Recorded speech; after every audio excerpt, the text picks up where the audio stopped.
Hello నమస్తే, నేను Ashok. Welcome to ప్రజా చైతన్యం. కిరణ్ రాయల్ కేసుకు సంబంధించి చాలా పెద్ద ఎత్తున ఏపీ రాజకీయాల్లో సంచలనం సృష్టించింది. ఆయన మీద జరిగినటువంటి ఇష్యూ కావచ్చు, ఆ తర్వాత బాధితురాలు లక్ష్మికి సంబంధించిన కిడ్నాప్ సంబంధించి కావచ్చు, ఆ తర్వాత ఆమె జైపూర్లో ఉండటము, ఆ తర్వాత జరిగినటువంటి పరిణామాలు, ఆమెని బెయిల్ మీద తీసుకొచ్చి మళ్ళీ ఆ తర్వాత ఆమె ప్రెస్ మీట్ పెట్టి విడుదల చేసినటువంటి ఫోటోలు కావచ్చు, వీడియోలు కావచ్చు, చాలా సంచలనంగా మారుతూ వచ్చాయి. అయితే వీటన్నిటినీ కూడా డాక్టర్ బాల లాయర్ ఆయన ఉండి ఆయన అన్నీ కూడా ఈ కేసుకు సంబంధించి పర్యవేక్షిస్తూ వస్తున్నారు. ఈ కేసుకు సంబంధించి బాధితురాలకి న్యాయం జరగాలని చెప్పేసి ఆయన పెద్ద ఎత్తున పోరాటం చేస్తూ వస్తున్నారు. అయితే ఈ కేసుకు సంబంధించి అసలు అప్డేట్ ఏంటి, ఈ కేసుకు సంబంధించి ఇప్పుడు పరిణామాలు ఎలా జరగబోతున్నాయి, పోలీసుల దగ్గర నుంచి కూడా సరిగా రెస్పాన్స్ లేదని చెప్పేసి ఆమె చెప్తూ ఉంది. ఆ తర్వాత కిరణ్ రాయల్ వెనక రాజకీయ నేతలకు సంబంధించినటువంటి ప్రాబల్యం కావచ్చు, ఆయనకి సంబంధించిన కొంతమంది కీలక వ్యక్తులు ఆయన వెనకాల ఉన్నారు, అందుకోసమే ఆయన ఇలా చేస్తున్నారు అనేటువంటి వ్యాఖ్యలు కూడా పెద్ద ఎత్తున వినిపిస్తున్నాయి. అసలు ఈ కేసుకు సంబంధించిన అప్డేట్ ఏంటి అనే అంశం మీద ఈరోజు ఇంటర్వ్యూలో మాట్లాడదాం. ఇంటర్వ్యూలో నాతో పాటు పార్టిసిపేట్ చేస్తున్నారు లాయర్ అండ్ అనలిస్ట్ బాలాగారు. బాలాగారు నమస్తే.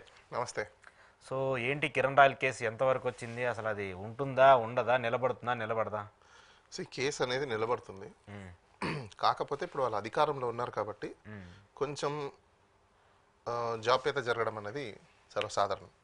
ఎందుకంటే కిరణ్ రాయల్ కంప్లైంట్ ఇస్తే సెకండ్స్లో కంప్లైంట్ ఎఫ్ఐఆర్లు అయిపోతాయి. బాధితురాలు ఎఫ్ఐఆర్లకి కట్టమని చెప్పేసి కంప్లైంట్ ఇచ్చిన తర్వాత కూడా వాళ్ళు కంప్లైంట్లు కట్టడానికి వాళ్ళు టైమింగ్ తీసుకుంటారు. అంటే ప్రొసీజర్ని ఫాలో అవుతామంటారు. అంటే కిరణ్ రాయలకు అప్లై అయ్యే ప్రొసీజరు ఈమెకు అప్లై అవుతుందన్నమాట. జనరల్గా ఎక్కడైనా బాధితురాలు ఉమెన్కి ఇమీడియట్గా రియాక్షన్ అయ్యేది మనం చూసాం. ఇవి వింత విచిత్రము విడ్డూరం ఏంటంటే ఆంధ్రప్రదేశ్ ప్రభుత్వంలో ఈ డిప్యూటీ సీఎం చంద్రబాబు నాయుడు గారు వీళ్ళేమో డబ్బాలు కొట్టుకోవడం కోసం మేము ఆడవాళ్ళని ఏదైనా జరిగితే మేము తాట తీస్తాం, తోలు తీస్తాం, చెప్పులు తీస్తాం, కొడతాం, తరుముదాం, గుడ్డలు తీస్తాం, ఇట్లా మాట్లాడతారు. అరే నిజంగా జరిగిందయ్యా కుర్ర ముర్ర అని మొత్తుకొని ఇది చేస్తుంటే కూడా పట్టించుకోరు, ఇన్ఫ్లుయెన్స్ చేస్తారు. సెంట్రల్ నుంచి ఇన్ఫ్లుయెన్స్ చేస్తారు, జైపూర్కి ఇన్ఫ్లుయెన్స్ చేస్తారు, ఇక్కడున్న ఎస్పీలకు ఇన్ఫ్లుయెన్స్ చేస్తారు, ఎస్హెచ్ఓలకు ఇన్ఫ్లుయెన్స్ చేస్తారు, ఏకంగా డిఎస్పీలే మమ్మల్ని కూర్చోబెట్టి కాంప్రమైజ్ అవ్వండి అని చెప్పేసి అని అంటారు. డిఎస్పీ లెవెల్లో మీకు కాంప్రమైజ్ అవ్వాలని చెప్పి జరుగుతుంది. ఎందుకు ఈ రచ్చ అంతా ఎందుకు కాంప్రమైజ్ అవ్వండి అని అంటారు. ఎటుపోతుంది సమాజం? అసలు ఏం చెప్పాలనుకుంటున్నారు? ఒక డిఎస్పీ స్థాయి వ్యక్తి కాంప్రమైజ్ అవ్వండి అని చెప్పారు అంటే అర్థం ఏంటి? ఏ రేంజ్ వాళ్ళు ఇన్ఫ్లుయెన్స్ చేస్తుంటే అవుతుంటది. ఎందుకు అవుతుంది అంటే ఇతని వెనకాల ఇతన్ని ఇలా తయారు చేసింది ఎవరంటే పవన్ కళ్యాణ్. అతనే చెప్తున్నాడు. మీరు చాలా వీడియోలో ఒకసారి వింటే, ఆడియో లీక్స్ వింటే అతని మాటల్లోనే చాలా చోట్ల కూడా అతను చేసే బిహేవియర్ ఏంటి, ఎలా మాట్లాడుతున్నారు, ఆడవాళ్ళ పక్షాన అతనికి ఎలాంటి రెస్పెక్ట్ ఉంది. నీ ఎమ్మెల్యే టికెట్ ఇవ్వలేదు అంటే నాకు ఎమ్మెల్యే టికెట్ ఇవ్వనని చెప్పారు, నాకు 25 కోట్ల రూపాయలు డబ్బులు, పెద్ద అలిగేషన్ అసలు అది. ఎలక్షన్ కమిషన్ ఏం చేస్తుంది, గవర్నమెంట్ ఏం చేస్తుంది? అలిగేషన్స్ అంటే ఎవరు? కిరణ్ రాయల్ పవన్ కళ్యాణ్ డిమాండ్. మరి అంతే కదా, పవన్ కళ్యాణ్ కిరణ్ రాయల్ డిమాండ్ చేశాడు. పవన్ కళ్యాణ్ అడిగాడా కిరణ్ రాయల్? కిరణ్ రాయల్ ఏం చెప్తున్నాడు? 25 కోట్ల రూపాయలు డబ్బులు నా దగ్గర లేవు, నేను పెట్టుకోలేను అంటే నాకు సీట్ ఇవ్వను అని చెప్పేసి ఆ కన్వర్జేషన్ మనకు కనిపిస్తుంది కదా నీట్ గా. వేరే వాళ్ళకి ఇచ్చారు అని చెప్పేసి అంటే జనసేన పార్టీ కూడా టికెట్లు అమ్ముకునింది. అది నేను అన్నట్లా. కిరణ్ రాయల్ వాయిస్ లీక్ లోనే, ఆడియో లీక్స్ లోనే స్వయాన అతని యాక్టివ్ పార్టిసిపెంట్, యాక్టివ్ క్యాడర్ లో ఉన్న ఒక లీడర్ అనొచ్చా, లేకపోతే వర్కర్ అనొచ్చా, లేకపోతే ఇన్ఛార్జ్ అనొచ్చా, ఏదైనా అనుకోండి, అతను ఒప్పుకున్నది, అతనే కన్ఫ్యూజ్ అవుతున్నాడు. సో ఇలాంటి పవర్ఫుల్ వ్యక్తి ఒక అమ్మాయి మీద అగాత్యం చేసి ఆ అమ్మాయిని బలవంతంగా మభ్యపెట్టి మోసం చేసి అతను మాట్లాడే మాటలు ఎలా ఉన్నాయంటే అతను ఏదో శుద్ధపూస, నేను ఏది తప్పు చేయలేదు అన్నట్టు ఫీలింగ్ ఉన్నారు. ఇప్పుడు కొన్ని టీవీ ఛానల్లో నేను చూస్తున్నాను, ఎందుకో వెంకటకృష్ణ గారికి నేను మొన్న కూడా కాల్ చేశాను. ఇష్యూ జరిగినప్పటి నుంచి వెంకటకృష్ణ కాల్ చేస్తున్నా, ఫోన్ పిక్ చేయడు. అంటే మీరేం జర్నలిస్టులుగా అంటే మీరు ఏం చేయాలనుకుంటున్నారు? ఇదే సమస్య ఒకవేళ మీ ఇంట్లో ఉన్న ఆడపిల్లలకు వస్తే ఇలానే ఉంటారా? ఇదేనా ఫోర్త్ ఎస్టేట్ అంటే? మీరు బిహేవ్ చేసే పద్ధతి ఇదేనా? అంటే వాడు అంత, నేను ఇదే మాట్లాడుతున్నాను రాయలసీమ భాషలో. ఎట్లా అండి అసలు నాకు అర్థం కాదు. ఒక ఆడపిల్లని ఎవరైనా కావచ్చు ఇంత నీచంగా, ఇంత నిర్మానుషంగా, ఇంత దుర్మార్గంగా, ఇంత దౌర్జన్యంగా ఒక ఆడపిల్ల మీద పాపం ఆమెకి మొగుడు లేడు, సరే సింపతి అయినా చూపించాలి, రైట్? మరి ఈ విధంగానా అతను ఇప్పుడు ఆమె డబ్బులు ఇచ్చినప్పుడు, ఈయన డబ్బులు ఇచ్చినప్పుడు ఎందుకు రికార్డ్ చేసుకోలేదని చెప్పేసి అతను క్వశ్చన్ అడుగుతున్నాడు కదా. సిగ్గు సార్ ముందా కాస్తేనా? అలాంటి అడగచ్చు అసలుకి. నేను పక్కా రాయలసీమలో పుట్టినాను కాబట్టి అడుగుతున్నా. ఎవడైనా అడుగుతాడా? నువ్వు నచ్చి నిన్ను మెచ్చి ఆ అమ్మాయి నీతో ఉన్నప్పుడు నీకు డబ్బులు పెట్టింది రికార్డ్ చేసుకుంటుందా? ఆమె కూడా ఆమె చేసిన కూడా తప్పే కదా ఆమె ఏం side తప్పు? నుంచి. ఇప్పుడు ఆమె ఇప్పుడు ఒక ఆమె కిరణ్ రాయల్కి ఒక భార్య ఉంది, పిల్లలు ఉంది, కుటుంబం ఉంది. కానీ ఈమె కూడా ఆయనతో సన్నిహితంగా ఉంటాం కావచ్చు, ఆమెతో ఉండాలనుకోవడం అది కూడా తప్పే కదా. కిరణ్ అశోక్ గారు, నేను క్వశ్చన్ చెప్తాను. మనం ఉండేది ఇది మానవ సమాజం. ఉమ్, ఓకే, మనిషి దేనికి లొంగిపోతాడు చెప్పండి? ప్రేమ అభిమానాలకు లొంగిపోతాడు. ఎంత డబ్బులున్నోడైనా, అవును ఎన్ని కోట్లు సంపాదించినా, ఎన్ని వేల కోట్ల అధిపతి అయినా లవ్ అండ్ అఫెక్షన్కి ఎక్కడో చోట బెండ్ అవ్వాల్సిందే. రైట్? ప్రపంచంలో జరిగే ప్రతి పెళ్లి పర్ఫెక్ట్ పెళ్ళ? ప్రతి లవ్ అండ్ అఫెక్షన్ పర్ఫెక్ట్ ఉందా? ఉండవు. ఎందుకు? వేరే సోషల్ అనిమల్స్. కుక్కని మీరు 10 సార్లు సవరదీస్తేనే ఆ చిన్న చూపించిన ప్రేమకి అదంతా మీ మీద అభిమానాన్ని చూపిస్తుంది, ఎంత రెస్పెక్ట్ని ఇస్తుంది.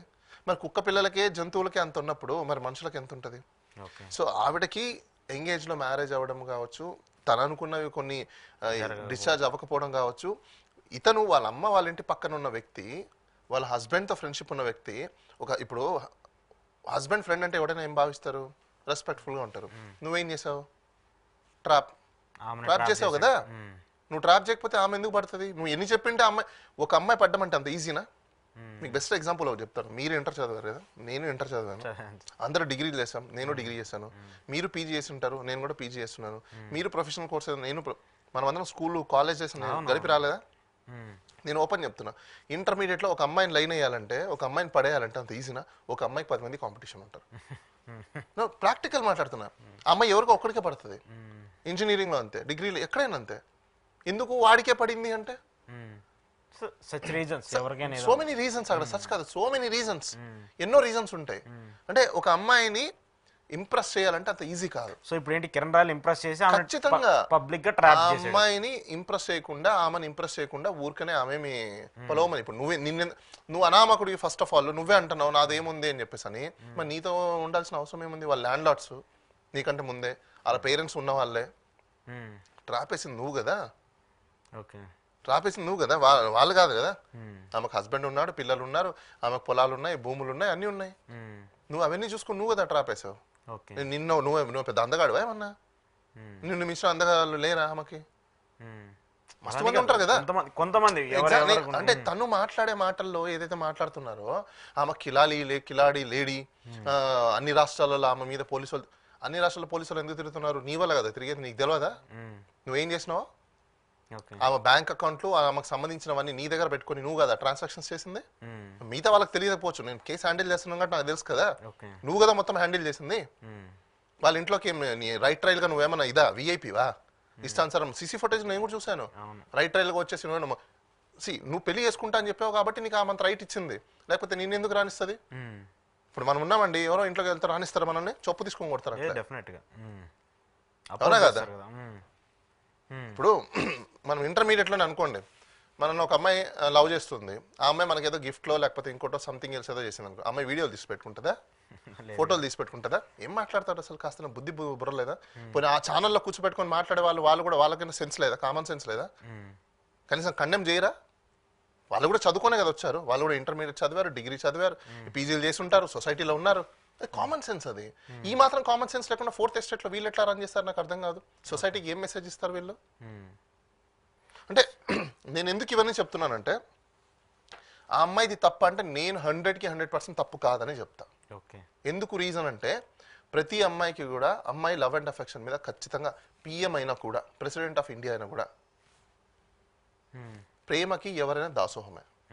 సో అలానే ఆమె కూడా నేను నమ్మినప్పుడు నీకు చేతనైతే కూర్చోబెట్టి మాట్లాడి, నేను ఇంత ఇవ్వగలుగుతాను, ఇంత చేస్తాను కన్విన్సింగ్ చేసుకో. అంతేగాని ఆమె చనిపోయేంత స్టేజ్కి తీసుకొచ్చి నువ్వు ఆమెను వదిలేస్తే ఆమెకి ఎంత ఉంటది? ఇంకా చావు దగ్గరకు వచ్చినప్పుడు ఈయన ఎందుకు వదిలిపెట్టాలని చెప్పేసి రాదా? కదా. ఇప్పుడు ఇవన్నీ రికార్డింగ్ చేశారని చెప్తున్నారు కదా, వాస్తవంగా ఆవిడ కాదు రికార్డింగ్ చేసింది. ఇతను రికార్డింగ్ చేసుకొని పెట్టుకుంటే, ఇతని ఫోను అప్పుడు పోలీసు వాళ్ళు ఏదో తీసుకున్నప్పుడు ఇతను లాగిన్ వీళ్ళ అబ్బాయి దాంట్లో చేసుకున్నాడు. ఇక్కడ అందరికి తెలియని విషయం ఇదే. అమ్మాయి రికార్డింగ్ చేసింది అంటున్నారు. అమ్మాయి రికార్డింగ్ చేయలా. ఈ రికార్డింగ్ లో అలవాటు ఉండేది ఇతనికి, అమ్మాయి కాదు. ఈ రికార్డింగ్ అలవాటు ఉండేది వీళ్ళకి, ఆ అమ్మాయి కాదు, ఆ బాధితురాలికి కాదు. ఇతను రికార్డింగ్లు పెట్టుకున్నవన్నీ వాళ్ళ అబ్బాయి ఫోన్లో ఇతను సిమ్ వేసుకొని లాగిన్ చేసుకుంటే అవన్నీ సింక్రనైజ్ అయ్యాయి. ఓకే ఓకే ఈ సింక్రనైజ్ అయినప్పుడు వాళ్ళ అబ్బాయి చేతిలో ఫోన్ ఉండింది కదా, తెలిసిపోద్ది కదా అన్ని కాదు కాదు మళ్ళీ రిటర్న్ తీసుకున్నప్పుడు అబ్బాయి ఫోన్ ఇచ్చేసాడు కదా, అది మనం సైన్ అవుట్ చేయకుండా డీసింక్రనైజ్ చేయకపోతే అది అట్లనే ఉంటది, అవును రైట్? మెయిల్ అటాచ్ అయినప్పుడు అన్ని అలానే ఉంటాయి ఉంటది కదా. అది వాళ్ళ అబ్బాయి చేతికి వచ్చినప్పుడు ఇవన్నీ వీడియోలు గ్యాలరీలు అన్ని చూసారు, షాక్ అయ్యారు వాళ్ళు. ఫొటోస్ కానీ ఆమెకు సంబంధించిన ఆ అబ్బాయి తీసుకెళ్లి వాళ్ళ అమ్మకు చూపించాడు, ఇది పరిస్థితిని. అప్పుడు వాళ్ళని కాపీ చేసుకొని వాళ్ళ సిస్టమ్ లో పెట్టుకొని మొత్తం అన్ని వెరిఫై చేసుకుంటే, ఓహో ఇతని క్యారెక్టర్ ఇదా, ఇతని కాండక్ట్ ఇదా, ఓ ఇతను ఇలాంటి వాడా అని చెప్పి అప్పుడు వాళ్ళు కన్క్లూజన్కి వచ్చారు. ఓకే ఓకే వీళ్ళేం రికార్డింగ్ చేయలేదు, చాలా మందికి తెలియని విషయం అది. ఏదో అమ్మాయి రికార్డింగ్ చేసింది, కిలాడి లేడీ అని అంటున్నారు. రికార్డింగ్ చేసింది నువ్వే ఒక దాంట్లో ఒప్పుకున్నావు. ఆ అమ్మాయి డాక్యుమెంట్ డబ్బులు ఇచ్చేటప్పుడు నేను ఆమెకు తెలియకుండా you have a nature that, నీకు అలాంటి బుద్ధి ఉంది, నువ్వు అలాంటి క్యారెక్టర్ ఓడివి, నీ కాండక్ట్ అది, రికార్డింగ్ లో చేసే క్యారెక్టర్ నీది, బ్యాక్ మెయిల్ చేసే క్యారెక్టర్ నీది, నువ్వు చేస్తున్నావు అలాంటి పనులు, ఆ అమ్మాయి చేయట్లా. కానీ ఆ అమ్మాయి మీద బ్లేమ్స్, ఆ అమ్మాయి రికార్డింగ్ చేసింది. ఇతను భయపెట్టించి అలాంటి వీడియోలు చేయించాడు. నేను అది కూడా అడిగాను ఆవిడని, ఏంటండి ఈ వీడియోలు అంటే, ఇదండి సార్ మా పరిస్థితి, ఇలా భయపెట్టి ఇలా చేసి చేశారు, ఒంటరి మహిళ నేను ఏం చేస్తాను, లేదంటే నా కెరియర్ పోతుందని చెప్పేసి నేను చచ్చిపోవాల్సిన పరిస్థితి వస్తుందని చెప్పి సింపతిగా ఏడుస్తాడు, నాకు ఇంకా లైఫ్ ఇదైపోతుందని అంటాడు, ఇంకా ఎట్లా లైఫ్ నాకు ఇస్తా అని చెప్పినప్పుడు, నాతో జర్నీ చేస్తున్నప్పుడు నేను ఖచ్చితంగా అతనికి చెప్పినట్టే నేను చేస్తాను కదా, అతనికి కావాల్సిన విధంగా నేను బిహేవ్ చేస్తాను కదా, వేరేగా నేను ఎందుకు బిహేవ్ చేస్తాను అని చెప్పింది ఆవిడ. ఎక్కడే కానీ ఎవరైనా ఇప్పుడు అమ్మాయి అలా ఎందుకు వీడియో చేస్తుంటే కామన్ సెన్స్ పెట్టి ఆలోచిద్దాం మనము, చేస్తుంది ఏ అమ్మాయినా, ఎప్పుడు చేసేది, అతను బ్లాక్ మెయిల్ చేస్తాడు, ఏదో జరుగుంటేనే చేస్తుంది కదా అంటున్నాడు. ఆమె ఒకటే బయటకు వస్తున్నాయి, నా ఎందుకు బయటకు రాదు, నువ్వు ఆవిడ ఒకటే రికార్డ్ నువ్వు చేసి పెట్టుకున్నావు, ఆమె చేసి ఉంటే నీది చేసి ఉండేది, ఈమెది అయిండేది, కానీ ఆమె చేయలేదు కదా, నువ్వు కదా చేసి పెట్టుకున్నావు. సో ఇలాంటివన్నీ చూసిన తర్వాత నాకు కేసు టేకప్ చేశాము. అసలు ఈ జైపూర్ ఇష్యూ ఇంకోటి, అదైతే నిజంగా వకీల్ సాబ్కి మించిపోయిన సినిమా, సినిమా కంటే ఎక్కువ అది, ఇంకా నిజం చెప్పాలంటే. అయితే ఒకటి ఇంకొక 2-3 కంప్లైంట్స్ ఇచ్చున్నాము, బహుశా అవి కూడా ఎఫ్ఐఆర్లు అవుతాయి తొందరలోనే. ఎఫ్ఐఆర్లు అయిన తర్వాత అరెస్ట్ చేయాలా చేయకూడదా, చేస్తారా ఏంటి అనేది ఇట్ ఇస్ డిపెండ్స్ అపాన్, ఇది ఈ రోజుతో అయిపోయే అంశం కాదు. ఒకటి ఎండ్ ఆఫ్ ద డే ఆ అమ్మాయికి రావాల్సిన డబ్బులు నయా రూపాయితో సహా ముక్కు పిండి వసూలు చేయించి కట్టిస్తాను నేను, ముక్కు పిండి వసూలు చేసి కట్టిస్తాను, ఖచ్చితంగా వస్తాయి. అనుకుంటా ఉండొచ్చు దాన్ని ఏమంటారు, నేను కోర్టులో తెలుసుకుంటా, ఇంకో చోట తెలుసుకుంటా. నేను ఇంకోటి చెప్తున్నాను చూడండి, ప్రజలందరూ కూడా గుర్తుపెట్టుకోండి, ఇలాంటి వాళ్ళని నమ్మడం ఫస్ట్ ఆపండి జనాలు. ఇలాంటి వాళ్ళు లీడర్లు అయితే సొసైటీలో మీ ఇంట్లోకి దూరుతారు ఫస్ట్, మీ బెడ్రూమ్లోకి దూరుతారు ఫస్ట్. ఇలాంటి వ్యక్తుల్ని లీడర్లుగా చేసినా, ఇలాంటి వ్యక్తిని సపోర్ట్ చేసినా, మీరు సోషల్ మీడియాలో కావచ్చు లేకపోతే సొసైటీలో కావచ్చు, రేపు ఇదే మీ పిల్లలకో మీ అక్క చెల్లెలకో మీ ఇంట్లో వాళ్ళకి జరిగిందనుకోండి, మీరు అక్కడ చెప్పుకోలేరు. ఇలాంటి వ్యక్తులను అసలు ఎంటర్టైన్ కూడా చేయకూడదు. నేను ఎందుకు అంత సీరియస్గా ఈ కేసును తీసుకున్నాను అంటే రీజన్, ఇలాంటి వ్యక్తులు సమాజంలో చాలా డేంజర్. ఇప్పుడు ఇతను ఈరోజు ఎవరికి చేశారు, రేపు ఎవరికైనా చేస్తారు. చాలా మంది ఉన్నారు కదా బాధితులు మస్తు మంది ఉన్నారండి, కానీ అది వాళ్ళు వస్తారా రారా అని డిపెండ్స్ అపాన్. ఎందుకంటే ఇంత రచ్చ జరిగిన తర్వాత మీద వాళ్ళు అలర్ట్ అయిపోతారు కదా, అమ్మ బయటకు వచ్చిన తర్వాత అని చెప్పేసి అని. ఒకటి రూపాయితో సహా ముక్కు పిండి వసూలు చేస్తాం అనుకోవచ్చు.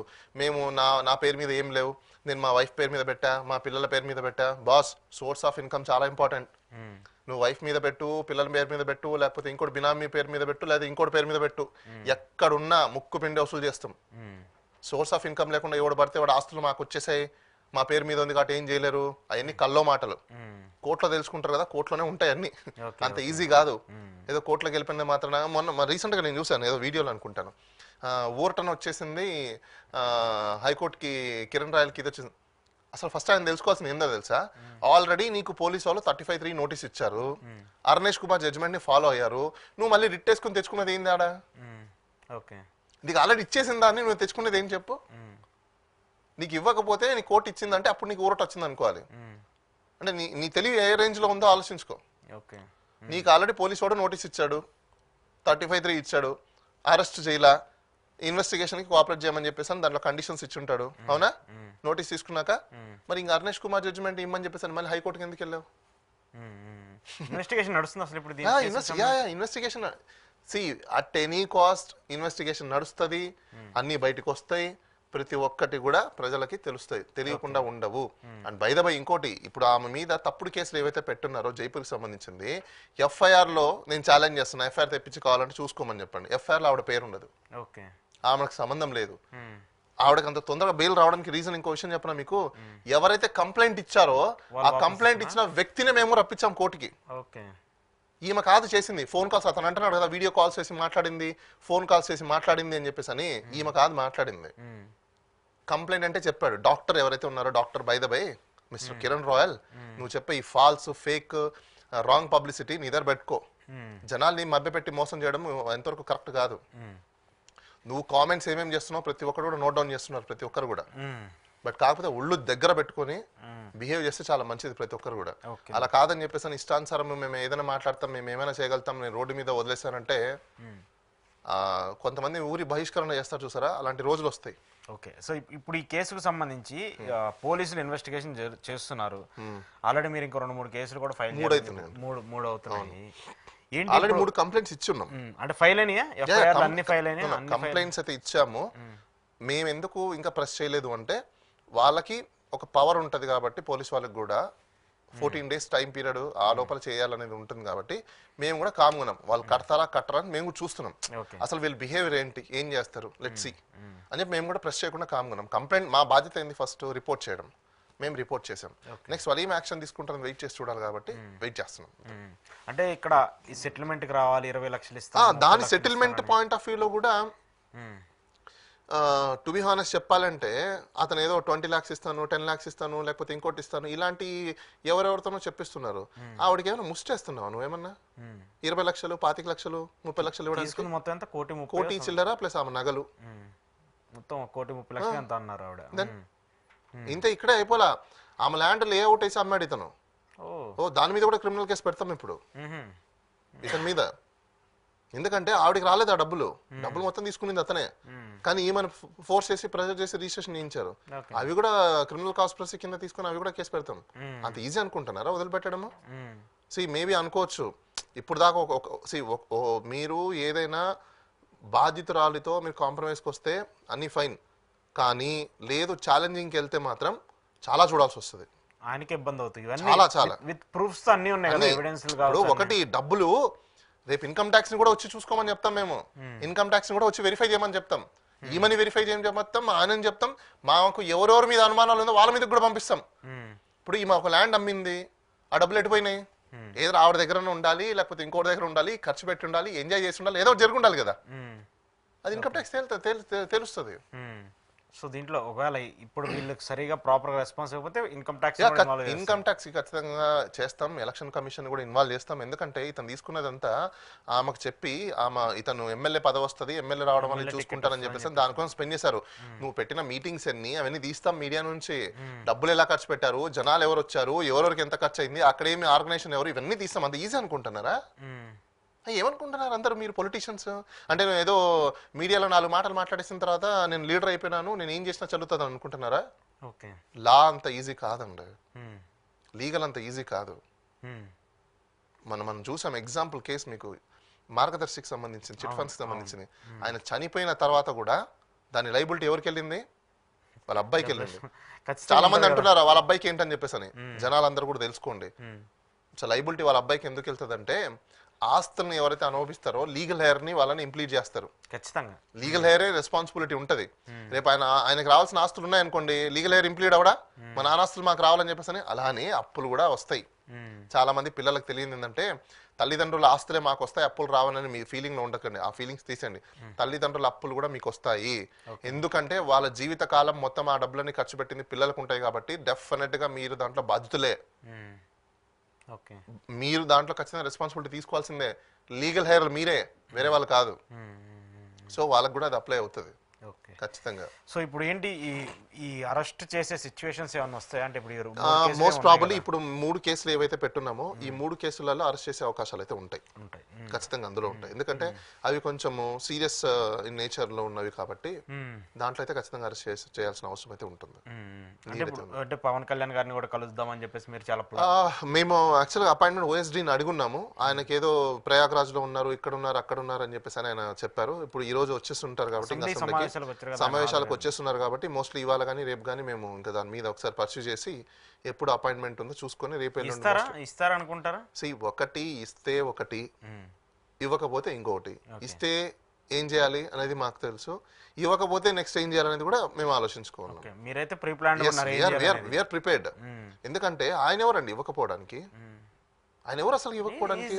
ఆయనకి ఒక హోదా ఉంది కదా ఇప్పుడు. So some busy meetings what busy meetings మాకంటే బిజీ మీటింగ్స్ పబ్లిక్ సోర్సెస్ సంబంధించి ఉంటుంది, ఒక మినిస్ట్రీ అది ఎవరికి నేను అదే సిస్టమ్ నుంచి ఉన్నవాడిని. నాకు తెలియదు నువ్వు ఏం చేస్తావో, నీ ప్రిన్సిపల్ సెక్రటరీ ఏం చేస్తారో, మాకు తెలియదు మీరు ఏం పనులు వెలగబడతారో. కామన్ మ్యాన్ కి చెప్పండి, అవి మాకు కాదు. ఓకే. సో వినో సిస్టమ్ ఎలా పనిచేస్తుంది, సెక్రటరీలు ఏం పని చేస్తారు, ఐఏఎస్లు ఏం పని చేస్తారు, ప్రిన్సిపల్ సెక్రటరీలు ఏం పని చేస్తారు, మాకు అన్నీ తెలుసు. మీరు ఎంతసేపు ఎన్ని గంటలు పని చేస్తారో కూడా మాకు తెలుసు. ఇవన్నీ సోదులన్నీ ఎవరికి చెప్పండి అంటే ప్రజలకు చెప్పండి, లేకపోతే పొలిటికల్ డయాస్. సరే ఇప్పుడు అది ఇస్తారా, అపాయింట్మెంట్ ఇస్తారనుకున్నారు? ఖచ్చితంగా ఇస్తారు. సో ఏం చేస్తారు అంటే కిరణ్ రాయల్ అంటే అతన్ని సస్పెండ్ చేయాలన్నా, పార్టీ ఆయన మీద న్యాయం చేయాలి మాకు. ఇగో ఇది జరిగింది అలిగేషన్స్, నువ్వు ఏం చేస్తావు చెప్పు. నువ్వు ప్రజాప్రతినిధిగా నువ్వు డయాస్ల మీద స్పీచెస్ ఇచ్చావు కదా, ఇప్పుడు ఆ స్పీచెస్ కి నువ్వు కట్టుబడి ఉంటావా ఉండవా? Simple question. లేదు ఉండనంటే చెప్పే, అదే మేము అదే అడుగుతాం. నువ్వు ఉండనా చెప్పేసాయి, ఎస్ నేను ఉండను. తర్వాత మేము ప్రజాక్షేత్రంలోకి వెళ్తాం, ప్రజలకు చెప్తాం ఈయన ఉండడంటాయా, ఇది పరిస్థితి. లేదు ఉంటావా, ఎప్పుడు యాక్షన్ తీసుకుంటావు? ఈ రెండే. ఉండకపోతే ఒకటి, ఉంటే ఎప్పుడు యాక్షన్ తీసుకుంటావు? నేను చూస్తాను చేస్తానంటే ఈ చూపులన్నీ సినిమాలలో చూసుకున్నాం. చూపులతో గుచ్చి గుచ్చి అనే సినిమాలు చూసుకుందాం. రియాలిటీలో మాకు నువ్వు చూస్తాను పెడతాను కాదు, ఆన్ ది స్పాట్ ఫోన్ చేయి పటా పటా పటా పటామని కానీ అంతే. నువ్వు రోడ్ల మీద కూర్చున్నప్పుడు, రోడ్ల మీద పడుకున్నప్పుడు నువ్వు చెప్తావు చిటికల్లో అయిపోవాలి పనులు అని చెప్పేసి, మేము కూడా అంతే చిటికల్లోనే మా పనులు అవ్వాలి. అవుతుంది, ఎందుకంటే ఆల్రెడీ ఆయన మీద చాలా ప్రెజర్స్ ఉన్నాయి. ఈ కేసుకు సంబంధించి బ్యాక్గ్రౌండ్ ఉంది. పవన్ కళ్యాణ్ గారు ఉన్నారు, నాదెండ్ల మనోహర్ ఉన్నారు అని చెప్పేసి బాధితురాలు చాలా సార్లు చెప్పింది. సో మీరు డైరెక్ట్ గా ఆయన దగ్గరికి వెళ్ళి దీనికి న్యాయం చేయాలని చెప్పేసి కోరుతున్నప్పుడు జరుగుతాయి అనుకుంటారా? ఎందుకంటే సేవ్ చేయాలనుకుంటున్న వ్యక్తుల దగ్గరికి వెళ్ళి మీరు న్యాయం అడుగుతున్నప్పుడు ప్రజలకైతే తెలుస్తుంది కదా నిజమైన వ్యక్తులు ఎవరు అని చెప్పేసి అని. ఓకే. బూటకంలో ఉండే వాళ్ళు, మనము మాటలు చెప్పి బతికే వాళ్ళు కాదు, రియాలిటీ వాళ్ళు ఎవరు అనేది ప్రజలకైతే తెలుస్తుందిగా, నిజస్వరూపం బయటకు వస్తుందిగా. ప్రజలకి కాంటాక్ట్ కూడా ఇంపార్టెంటే కదా, క్రెడెన్షియల్స్ కూడా ఇంపార్టెంటే కదా. ఇంతమందికి ప్రామిస్ చేస్తామని చెప్పేసి అని చూద్దాం చేస్తారో చేయరు. దెన్ ఆ చెయ్యకపోతే ప్రజలు డిసైడ్ చేస్తారు నెక్స్ట్. పోలీసుల దగ్గర నుంచి ప్రాపర్ అంటే గతంలో రాలేదని చెప్పారు, ఇప్పుడన్నా ప్రాపర్ గా కొంచెం సపోర్ట్ ఏమైనా అందుతుందా? మేము వాళ్ళ దగ్గర నుంచి వస్తుందని చెప్పేసి మేము ఎక్స్పెక్ట్ చేయట్లేదు, మేము అంత అనుకోవట్లేదు. ఒకటి వాళ్ళు చేయకపోతే ఇన్వెస్టిగేషన్ ఆఫీసర్లను కానీ పోలీసు వాళ్ళని కూడా కోర్టు ద్వారా మార్పించి వేరే వాళ్ళతో ఎలా పని చేయించాలో కూడా మాకు తెలుసు కాబట్టి మేము అంత హరిబరిగా లేము, అంత టెన్షన్స్ కూడా లేము. ఎందుకు బాధితులం కాబట్టి, బాధితుల తరపున మేము ఉన్నాం కాబట్టి, న్యాయం మా పక్షాన ఉంది కాబట్టి ఖచ్చితంగా న్యాయం జరిగిద్ది. కాకపోతే డిలే అవ్వచ్చేమో, justice may delay but it is not denied. Okay. So కాబట్టి ఖచ్చితంగా డెలివరీ అవుతుంది జస్టిస్. సో ఈ సైలెన్స్ కొంత గ్యాప్ మాత్రమే అంటారు అంతే. There is in front of crocodile festival కూర్చొని మీడియాలో ఏపీలో ఉన్నాడంటే ఆయన వెళ్ళిపోయారు, పరారీలో ఉన్నాడు. రకరకాల హైదరాబాద్ లో కొద్ది రోజులు ఉన్నాడు అని చెప్పేసి అని వచ్చాయి. మరి ఎక్కడ ఉన్నాడు ఏంటని మనకైతే తెలీదు. అవేవో కొన్ని ఛానల్స్ లో కూర్చొని మాట్లాడుతున్నాడు. ఆ ఛానల్స్ వాళ్ళకి ఫోన్ చేసినా కూడా నేను ఎన్నిసార్లు ఫోన్ చేసినా వాళ్ళు లిఫ్ట్ చేయరు. ఎందుకంటే అఫ్ కోర్స్ అందరు ఫ్రెండ్సే, కానీ వాళ్ళకి నచ్చిన కంటెంటే వాళ్ళు వేసుకుంటారు కాబట్టి దానికి నేను డిస్ప్యూట్ చేయలేను. ఎందుకంటే అది వాళ్ళ ఇష్టం, వాళ్ళ ఛానల్ కాబట్టి. నచ్చిన వాళ్ళు వేస్తారు, నచ్చిన వాళ్ళు వేరు, ఇట్ ఈస్ దేర్ విష్. కాకపోతే నా కన్సర్న్ ఒకటేంటంటే కొన్ని విషయాలలో, సెన్సిటైజేషన్ విషయాలలో కొంచెం మనము అందరూ ఫోర్త్ ఎస్టేట్ విక్టిమ్ సైడ్ ఉంటే బాగుంటుందని నా ఒపీనియన్. అది వాళ్ళ ఇష్టం. ఇంకా అంటే ఎవరి మీడియా పాలసీ వాళ్ళకు ఉంటుంది కాబట్టి మనం దాన్ని ఏం చేయలేం కూడా. సో కంక్లూడ్ చేస్తే నాకు ఒక క్లారిటీ కావాలి. పవన్ కళ్యాణ్ గారికి సంబంధించి ఆయన్ని ప్రయాగ్రాజ్ వెళ్ళినప్పుడు అక్కడ మహాకుంభవేళలో ఆయన ఫోటోలకు సంబంధించి మార్ఫింగ్ చేస్తున్నారని చెప్పి చాలా కేసులు పెట్టారు కొంతమంది సోషల్ మీడియా యాక్టివిస్టుల పైన, వైసీపీకి సంబంధించిన వాళ్ళ మీద. అయితే ప్యారలల్గా జగన్మోహన్ రెడ్డి ఇటీవల గుంటూరు వెళ్తే ఒక పాపకు సంబంధించి అది ఎంత పెద్ద హ్యూమిలేట్ చేస్తూ పాప ఆమె పేరెంట్స్ని కూడా మార్చేసి ట్రోల్స్ జరిగినాయి. ఏంటి అంటే అధికారంలో ఉన్నటువంటి పార్టీకి సంబంధించిన వ్యక్తి మీద జరిగితే కేసులు ఉంటాయి, మిగతా వాళ్ళ మీద కేసులు ఉండవా? అదే కదా వాళ్ళు చెప్తున్నది. ఇప్పుడు నాకు ఇంకో విషయం చెప్పండి, ఇప్పుడు పవన్ కళ్యాణ్ మీద ఏం చేశారు? ఆయన ఫొటోస్ మార్ఫింగ్ చేసి, మార్ఫింగ్ చేయడానికి ఏముంది అక్కడ? ఆయన బాడీ షేమ్ చేస్తారు. ఆల్రెడీ బాడీ అనేది కనిపించేది అది కదా, షేమింగ్ చేయడానికి ఏముంది అక్కడ? Is the body or not is a question, అంతే కదా. అవునా? ఇప్పుడు మీరున్నారండి, నేనున్నాను, నా జుట్టు ఇలా ఉంది, మీ గడ్డం అలా ఉంది, మధ్యలో సైడ్లింగ్ వచ్చినాయి, ఉన్నదని సైడ్లింగ్ ఉందని చెప్పడం ఉంది, అక్కడ సైడింగే కదా, లేని ఏం చెప్పలేదు కదా అక్కడ. బాడీ షేమ్ చేయడానికి ఏముంటది అక్కడ? నాకు అర్థం కదా. ఓకే. బాడీ షేమింగ్ అంటే ఏంటి? అంటే ఆయన ఫోటోలు మిస్యూజ్ చేసి సోషల్ మీడియాలో ట్రోల్స్ చేయటమో, మిస్యూజ్ చేయడానికి ఏముంది అక్కడ? ఫస్ట్ పాయింట్, నిన్ను ఎవడిమ్మన్నాడు వీడియో? నీ బాడీ వీడియో ఎవడిమ్మన్నాడు బయట పబ్లిక్ కి? He is public celebrity. మరి వాళ్ళు కూడా పబ్లిక్ సెలబ్రిటీ కాబట్టి మీడియా సోషల్ మీడియాలో అక్కడ ఓపెన్ సోర్స్ లో ఉంది కాబట్టి ఓపెన్ సోర్స్ లో వాళ్ళు మాట్లాడుకుంటే వాళ్ళ ఫ్రీడమ్ నువ్వు ఎందుకు కట్టెలు చేస్తున్నావు? మాట్లాడుకోవడం ఓకే, ఇలా ఇలా మిస్యూజ్ చేసి వాళ్ళని మిస్యూజ్ అంటే ఏంటి? మిస్యూజ్ అంటే ఏముంటుంది? ఇప్పుడు వాళ్ళ ఫోటోలు మార్ఫింగ్ చేస్తారు, ఆ బాడీ తీసేసి ఇంకోళ్ళు పెట్టేసి అది కాదు చేసింది. నేను అదే అంటే అలాంటి చేయలేదు వాళ్ళు అక్కడ. అలా కామెంట్స్ చేయడం బాడీ షేమింగ్ అంటే ఇప్పుడు ఆయన పర్సనాలిటీని చూసారండి, అందరు ఏమనుకున్నారు ఆయన డ్రెస్ వేసుకున్నంత వరకు సూపర్ దాని ఏమంటారు సిక్స్ ప్యాక్ బాడీ ఉంటది, మంచి బాడీ ఉంటది అనుకున్నారు. రియాలిటీకి వచ్చేసరికి అది ఎక్స్పెక్టేషన్స్ మీట్ అవ్వలేదు. తప్పేముంది అక్కడ? ఇప్పుడు నేను ఉన్నానండి, ఇప్పుడు ఈ కోట్ గీట్ వేసుకున్న అందరూ ఏమనుకుంటారు, అబ్బా బాలా 6 feet ఉన్నాడు, మంచి బాడీ ఉంటది అనుకుంటారు. ఇప్పుడు అక్కడ ఒక ఫ్యామిలీ ప్యాక్ ఉంది అనుకోండి, అది ఒరిజినాలిటీ కదా. ఇప్పుడు ఆ ఫ్యామిలీ ప్యాక్ ఉందన్నారని చెప్పేసి కామెంట్ పెట్టారని చెప్పేసి నేను దాని మీద కేసు పెట్టాలనా? నాకైనా సెన్స్ ఉండక్కర్లా, నాకున్న రియాలిటీ కదా అది. ఇప్పుడు మీరు పోలీసులు, నేను అదే అంటున్నానండి, ఇప్పుడు వాళ్ళ కామన్ సెన్స్ వాళ్ళు యూజ్ చేయాలి. నేను గతంలో కూడా కొన్ని కేసెస్ అప్పుడు చెప్పిన, మనోభావాలు దెబ్బతిన్నాయంటే ఫస్ట్ సైకాలజిస్ట్ దగ్గర నుంచి సర్టిఫికేట్ తెచ్చుకోమని చెప్పండి అని చెప్పేసి. ఆ సర్టిఫికేట్ లేకుండా వీళ్ళు ప్రైమా ఫేస్ ఎట్లా అడ్మిట్ అవుతున్నారు నాకు అర్థం కావట్లా. సో వాళ్ళ మీద కూడా రేపు పోలీస్ కంప్లైంట్ అథారిటీకి కంప్లైంట్లు అయితే ఇస్తాం తొందరలోనే, అంత ఈజీ కాదు. ప్రతి ఒక్కరికి కూడా కొన్ని టైమింగ్స్ ఉంటాయి, ఆ టైమింగ్ ప్రకారం ప్రతిదీ కూడా చేస్తాం మనం, చేయకుండా అయితే ఏముండము. బట్ లెట్స్ సీ ఎంతవరకు ఏంటనేది వెయిట్ అండ్ వాచ్. ఒకటి. రెండో విషయం ఏంటంటే బాడీ షేమింగ్ అని మీరు అన్నారు. బాడీ షేమింగ్ అంటే ఏం షేమింగ్ చేశారు? బాడీ షేమింగ్ అంటే ఎప్పుడు వస్తుంది? ఆయన బాడీని తీసేసి వేరే వాళ్ళ బాడీని పెట్టి చేసినప్పుడు మీరు అన్నట్టు ఎస్ డెఫినెట్గా బాడీ షేమింగ్ అని వస్తుంది. ఉన్న బాడీని వాళ్ళు ఇంటర్ప్రిటేషన్ చేస్తే అది బాడీ షేమింగ్ ఎలా అవుతుంది? అలాంటప్పుడు మీరు మెయింటైన్ చేయండి. ఇప్పుడు మీ ఫ్యాన్సే కదా అడుగుతున్నారు, ప్రతి ఒక్కరు కూడా ఫ్యాన్సే కదా, కామెంట్ పెట్టే మాట్లాడే ప్రతి ఒక్కరు కూడా సినీ గోయర్సే. మరి సినీ గోయర్స్ మీరు వాళ్ళ మీద ఎట్లా కేసులు పెడతారు? నాకు అర్థం కాల. కామన్ సెన్స్ ఉండాలి కదా మనకైనా. వాళ్ళందరూ సినిమా చూసే వాళ్ళే కదా, ఎక్కడో చోట మీ బిట్ అయితే చూసి ఉండాలే కదా. మరి వాళ్ళ ఎక్స్పెక్టేషన్స్ మీరు మీట్ అవ్వాలా? మరి మీరేం చేస్తారు? వాళ్ళు కేసు పెట్టాలా మీ మీద? నా ఎక్స్పెక్టేషన్ 6 pack ఉంది, మీట్ అవ్వలేదు, కేసు పెట్టండి అని చెప్పేసి. ఎందుకు? నా మనోభావాలు దెబ్బతిన్నాయి, నేను అనుకునేది ఒకటి, జరిగింది ఒకటి అని చెప్పేసి. సో ఏదో అలిగేషన్ చేయడానికి, కామెంట్ చేయడం తప్పితే అసలు మ్యాటర్ ఆఫ్ ఫ్యాక్ట్స్ లో అసలు కేసులు ఏవి నిలబడవండి. ఏదో ఊరికే వాళ్ళని హెరాస్ చేయడానికి తప్పనిస్తే ఏముండదు అక్కడ. ఏమవుతుంది మహా అంటే కేసులో ఎఫ్ఐఆర్ అవుతుంది, ఏం చేస్తారు? 35(3) నోటీస్ ఇస్తారు, అంతకు మించి ఏం చేయలేరుగా. ఆ కేసులో మీరు అరెస్ట్ చేయడానికి కూడా లేదు. ఏముంది ఇన్వెస్టిగేషన్ చేయడానికి అక్కడ? ఏంటి సార్ లా ఏంటి, పోలీసులు ఏంటి, కేసులు పెట్టడం ఏంటి? నేను ఆంధ్రప్రదేశ్ లో నాకు తెలిసినంత వరకు చాలా మందికి ట్రైనింగ్స్ లేవు. మీరు ఆర్టీఏ పెట్టండి, ఎన్ని ట్రైనింగ్స్ ఇచ్చారో వాళ్ళకి చెప్పండి. వాళ్ళకు మంత్రి ఒకసారి ఎగ్జామ్ పెట్టండి, నాకు అర్థం కాదు. స్లిప్ టెస్ట్లు పెట్టండి వాళ్ళకి, పోనీ ఒక ప్రాపర్ వేలో నడుస్తుంది అసలు. లేదు, మేము అనేది అదే కదా, రోజు మేము కోట్లలో ముత్తుకునేది కూడా అదే. They doesn't have a proper training అని చెప్పేసి. Let them to give a training sessions వాళ్ళకి ఇవ్వాలి, పెట్టాలి, వాళ్ళకి రీఫ్రెష్ చేయాలి. నేను అసలు వాళ్ళ తరపున నేను కూడా పోరాడాను, పోలీసు వాళ్ళ తరపున. వాళ్ళకి ప్రాపర్ ఫుడ్ లేదు, ప్రాపర్ హైజీన్ సిస్టమ్ లేదు, ప్రాపర్ ఎక్విప్మెంట్స్ లేవు, ప్రాపర్ మెంటల్ స్ట్రెస్ రిలీఫ్కి వాళ్ళకి రిహాబిలిటేషన్ సెంటర్స్ లేవు. ఇవన్నీ చాలా ఇంపార్టెంట్. పోలీసు వాళ్ళు కూడా మనుషులే కదా, ఎంత ప్రెషర్ ఉంటుంది వాళ్ళ మీద కూడా కదా. వాళ్ళకి కూడా కొంచెం రిలాక్సేషన్ అనేది ఉండాలి కదా. ఒక ఎస్హెచ్ఓగా అంటే ఒక స్టేషన్కి ఒక ఎస్హెచ్ఓని పెడితే ఎస్హెచ్ఓ ఓకే ఫైన్, ఆ ఎస్హెచ్ఓకి ఎన్ని ప్రెషర్స్ ఉంటాయి, ఎంతమంది ఎస్ఐలు ఉంటారు, ఎంతమంది కానిస్టేబుల్ ఉంటారు, హెడ్ కానిస్టేబుల్ ఉంటారు, ఏఎస్ఐలు ఉంటారు, అంతమందిని మానిటర్ చేసుకోవాలి, ఇష్యూస్ చూసుకోవాలి, లా అండ్ ఆర్డర్ చూసుకోవాలి. లేకపోతే అక్కడ బందోబస్తులకు ప్రతిసారి లా అండ్ ఆర్డర్ వాళ్ళని బందోబస్తుకు తీసుకెళ్తారు. ఎందుకు రిక్రూట్ చేసుకోరు మీరు ఎక్స్ట్రాగా? ఎందుకు ఎక్స్ట్రాగా రిక్రూట్ చేసుకోరు చెప్పండి? మైండ్ అప్లికేషన్ లేదు. ఇలాంటి అదే విజనరీ నాయకులు అనుకుంటే ఇట్లే ఉంటుంది. ఇప్పుడు చూసారు కదా గ్రూప్ 2 పరిస్థితి ఏమైంది? ఆ అమ్మాయి ఒక అమ్మాయి అంటుంది, ఎన్ని నాటకాలండి, ఏం నాటకాలు? నిజమే, కరెక్ట్. అమ్మాయి 100% చెప్పింది నాటకమే. వీళ్ళు ఒక లెటర్ రాస్తారు, వాళ్ళు ఒక లెటర్ రాస్తారు, మేము పోస్ట్ పోన్ చేయాలంటారు. It's biggest drama. డిఫరెంట్ ఏంటంటే పాపం ఇక్కడ ఎడ్యుకేషన్ మినిస్టర్ గారు అసలు దాని మీద అసలు స్పందించలేదు. He is in out of. మీకు ఇంకొక చెప్పనా, నేను most probably next month report కూడా రిలీజ్ చేస్తున్నా.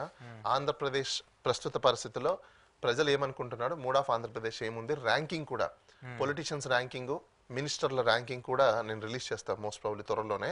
ఇంకో విచిత్రం ఏంటంటే ఆంధ్రప్రదేశ్ ప్రజలకి ఇప్పుడు దాకా చాలా మందికి కూడా ఒక సీఎం, డిప్యూటీ చీఫ్ మినిస్టర్ తప్పనిచ్చి మిగతా వాళ్ళు ఏ మినిస్టర్కి ఏ పోర్ట్ఫోలియో ఉన్నది ప్రజలకు చాలా మందికి తెలియట్లా. You believe or not, confusion ఇప్పుడు ఇక్కడ ప్రజలకి.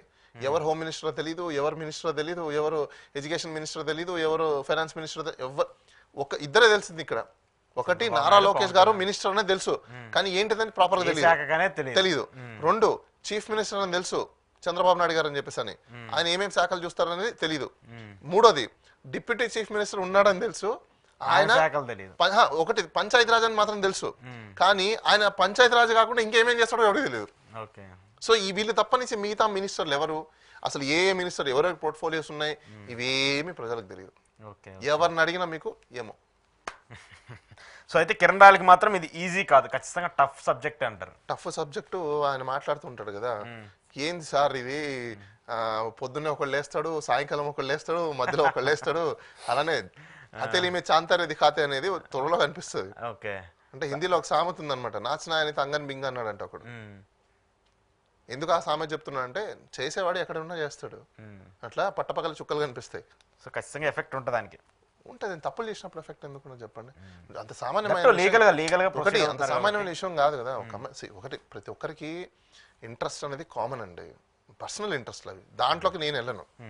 పర్సనల్ లైఫ్ లోకి ఎప్పుడు మేము ఇంటర్ఫియర్ అయ్యామో దాని గురించి నేను మాట్లాడను కూడా. ఇప్పుడు నేను అతను చేసింది తప్పు, ఈ అమ్మాయి చేసింది తప్పని నేను అనట్లా, అది వాళ్ళిద్దరు పర్సనల్ సంబంధించింది. వాళ్ళిద్దరు మంచిగా ఉంటే మీరెవరు నేనెవరు ఈరోజు మనం ఎందుకు చర్చించుకుంటాం. అతను చేసిన తప్పు ఏంటో చెప్పిన, అతని పర్సనల్ని బయటికి లాగేసుకుని రోడ్డు మీదకి వేసుకోవడం అతను చేసింది చాలా ఓకే. ఆ అమ్మాయి ఒకవేళ మీడియాకి వచ్చినా ఈయన ఏం చేసి ఉండాలో తెలుసా, మీడియాకి రాకుండా ఆ అమ్మాయి దగ్గరికి వెళ్ళి మాట్లాడుకొని సెటిల్ చేసుకోండి, సాల్వ్ చేసుకుంటారు. అది కరెక్ట్ పద్ధతి. అలా కాదని చెప్పేసి ఎక్కడో మీడియాలో కూర్చొని రకరకాల ఛానల్లో ఎవరెవరో మాట్లాడుతున్నారు, ఎక్కడెక్కడ ఏమేమి మాట్లాడుతున్నారు, ఆ అమ్మాయి కిలాడీ లేడీ, ఆ అమ్మాయికి ఇన్ని రాష్ట్రాల్లో కేసులు ఉన్నాయి, అన్ని రాష్ట్రాల్లో కేసులు ఉన్నాయి, ఏమో సైబర్ క్రైమ్లు ఉన్నాయి, ఇది ఉన్నాయి, అదే మొత్తం రోడ్డు మీద వేసుకునేది ఎవరు, నువ్వే కదా. నీ కామన్ సెన్స్ లేకపోవడం నువ్వు చేసుకున్నావు. ఆ అమ్మాయిని బ్లేమ్ చేయాలని ట్రై చేసావు, దానివల్ల నువ్వు బ్లేమ్ అయిపోతున్నావు, నీకు అర్థం కాల. చెడపకరా చెడేవో అని ఒక సామెతను చూసారా, ఇదే. చూద్దాం దీనికి సంబంధించి కోర్ట్స్ ఎలా ఉంటాయి. థ్యాంక్ యూ బాలా గారు, థ్యాంక్ యూ వెరీ మచ్. ఇది బాలా గారితో ఈరోజు ఎక్స్క్లూజివ్ ఇంటర్వ్యూ. చూస్తున్నాండి ప్రజాచైతన్యం.